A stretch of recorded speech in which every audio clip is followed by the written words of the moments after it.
But let's continue to February of 2022. So this was when the capital raise was announced. A capital raise featuring new investors and existing WNBA and NBA owners brought in $75 million that was used to supercharge the WNBA's business growth, including better marketing and more innovation. And this is when we talk about the split, you guys, and why it's very hard for players to get more of a revenue share than what they're asking for. 42% of the WNBA is owned by the WNBA. 42% is owned by the NBA. Back in February 2022, something happened that seemed like great news at the time. The WNBA managed to sell off a 16% chunk of the league to some investors for $75 million. Everyone thought this was exactly what they needed. More money, better opportunities, real growth potential. 15% is owned by this investor group. Now, looking back at it, you guys, the WNBA was not doing well in 2022. So this might not have been a bad decision. This might have been a decision that they felt like they needed to make in order to continue the league. In order for the league not to fold, in order for, like they said here, to supercharge the business growth, to include better marketing and more innovation. And I've actually spoken to people who are much deeper in the WNBA circle than I am. And a lot of people, they say that Kathy has done a lot of things that have actually saved the WNBA. But here we are now, and that same decision has turned into the biggest headache in women's basketball. Nobody back then was asking the tough questions. What happens when this league suddenly becomes worth way more than anyone expected? What happens when a massive $2.2 billion media deal shows up? That 16% they sold off is now the exact thing stopping players from getting the money they want. Fresh off their first WNBA championship, the Las Vegas Aces unveiled a 64,000 square foot practice facility and headquarters in Henderson, Nevada.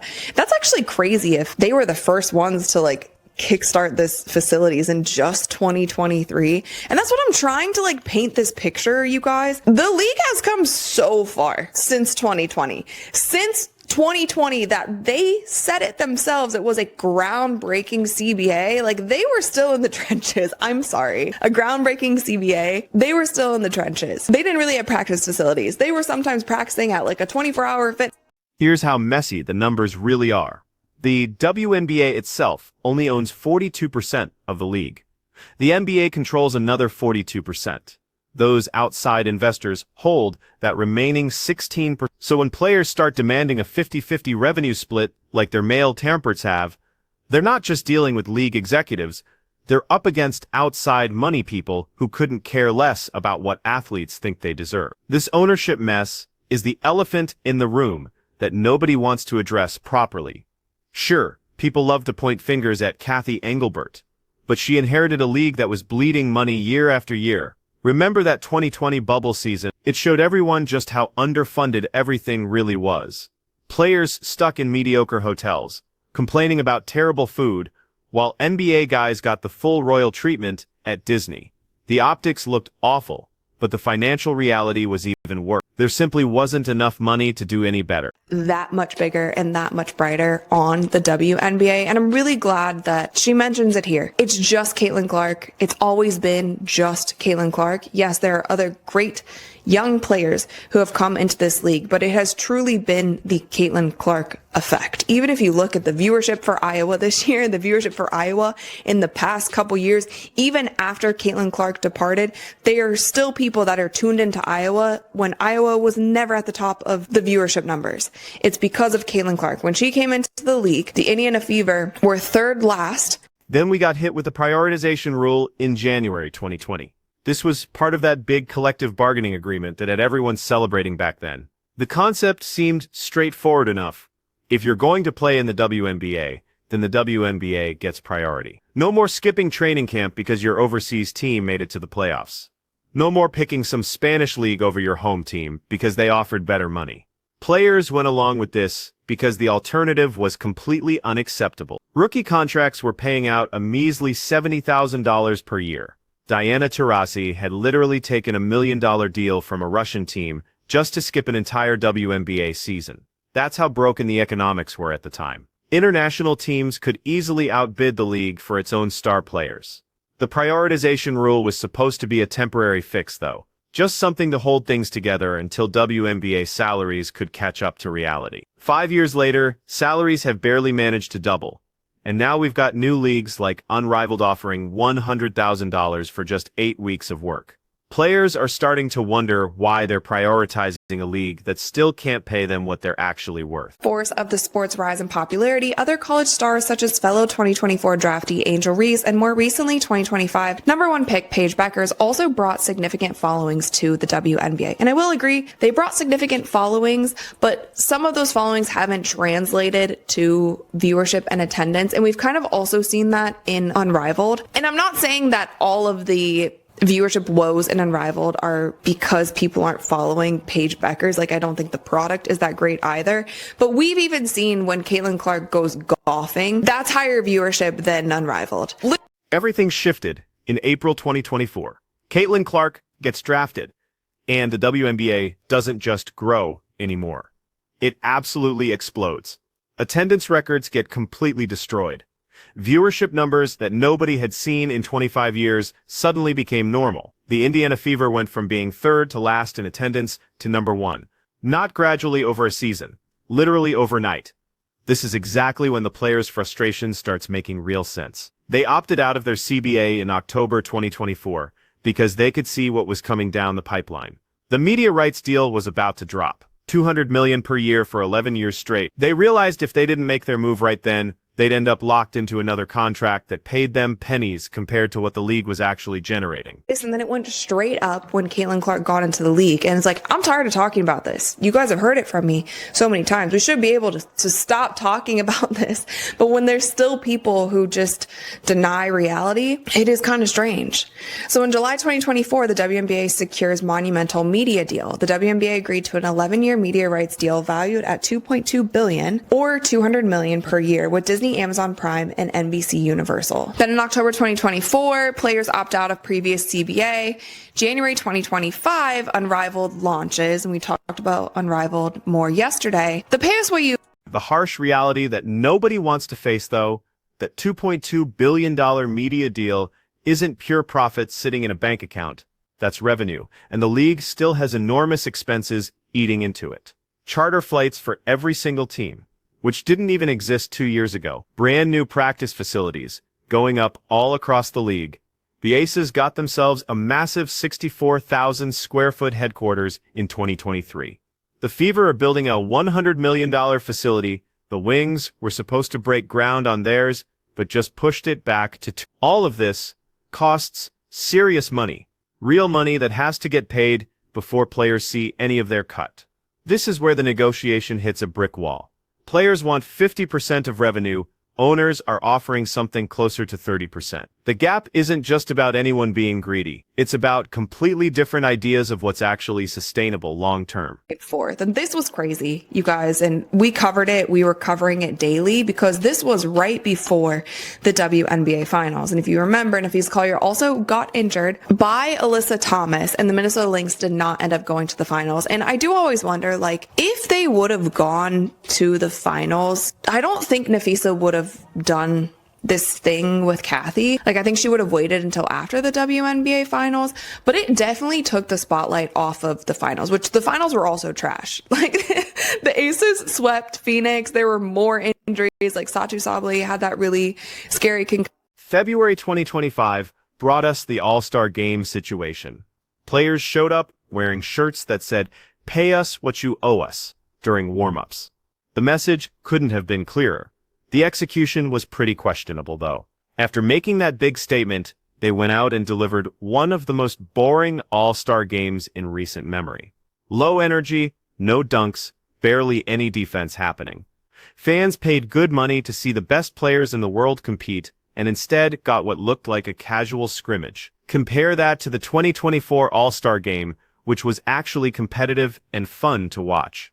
The difference was night and day, and it gave critics exactly the ammunition they needed. If you want professional-level pay, you need to deliver professional-level performance, even in exhibition games. Especially in exhibition games, when you're trying to build a fan base beyond the people who already love the sport. players are going to be in the league forever. So you're going to have to enjoy the product that is on the court. And that should be the main focus, I feel like, for everyone. And if there's a great product, you will get paid more. The fans will come. The fans will want to watch. You will get the casual fans. You will get the NBA fans. You will get the male fans, which honestly, most sports fans are men. Like it or not, more men watch WNBA than women do. So it's like, in order to get the male sports fans from these other sports, you have to put out a good product. So I feel like that should always, always, always be the focus. September 2025 gave us the Napheesa Collier drama. Right before the WNBA finals started, she decided to go public with all her frustrations about Kathy Engelbert. The timing wasn't an accident. She knew it would take over the entire news cycle, and it absolutely did. But it also pulled all the attention away from the finals themselves. Those finals ended up being a disappointing sweep by the Aces over Phoenix. Here's what's really interesting about that timing, though. Collier's team, the Minnesota Lynx, had just gotten eliminated from the playoffs. If they had made it to the finals, would she have said anything at all? Probably not. Which tells us this wasn't purely about standing on principle. This was strategic. Use whatever platform you have when you have it, even if it means the actual basketball gets overshadowed. That's become the pattern we keep seeing. The conversation around the WNBA focuses on everything except what's happening on the court. CBA negotiations, media rights deals, ownership structures, social activism, all important stuff, sure. But none of it matters if casual fans tune in and watch a boring game. This brings us to the core tension nobody wants to talk about. The WNBA has leverage right now, but not because of some collective effort. Because of one individual player who brought millions of new eyeballs to the league. Iowa's ratings stayed high even after Caitlin Clark graduated. The Fever became the most watched team in the entire league. When she plays golf, it gets better ratings than unrivaled games. That's not opinion or speculation. That's measurable data. And it creates this really awkward situation. Players are negotiating as a group, demanding revenue splits based on the league's total value. But that value got driven disproportionately by one person.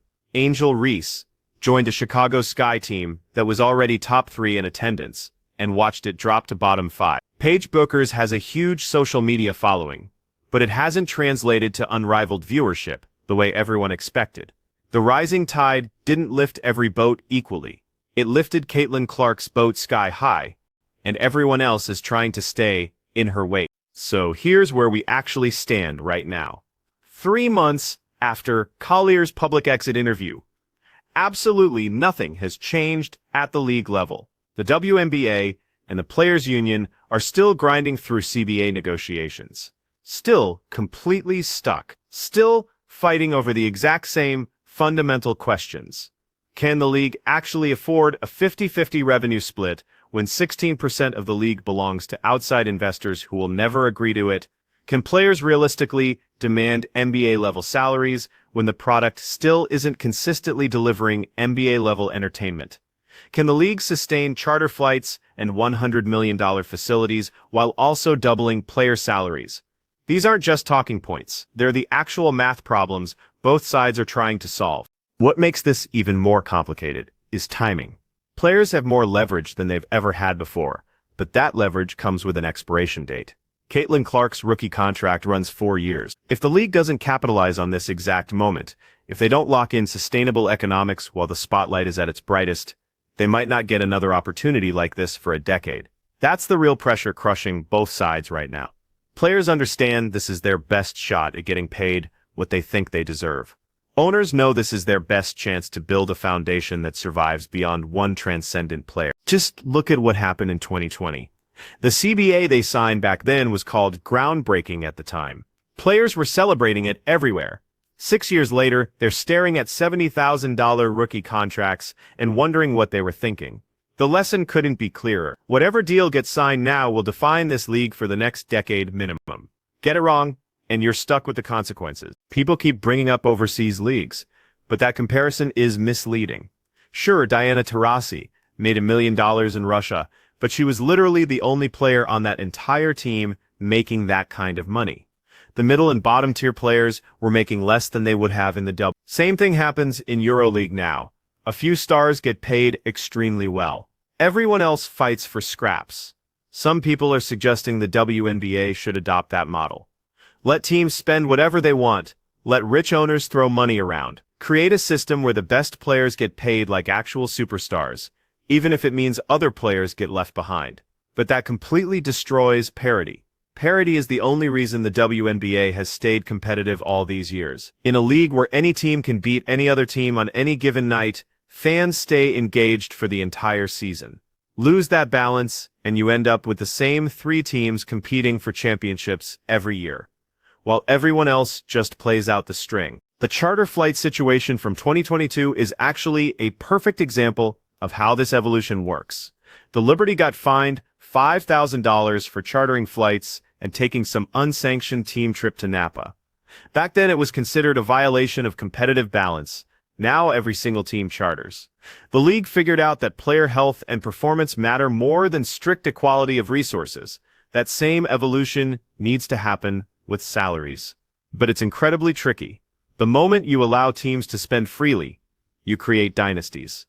The richest owners start winning everything. The smallest markets get completely left behind. Suddenly, you're not building something sustainable. You're building a playground for billionaires. When the Aces built their facility in 2023, it kicked off a facilities arms race that's still happening right now.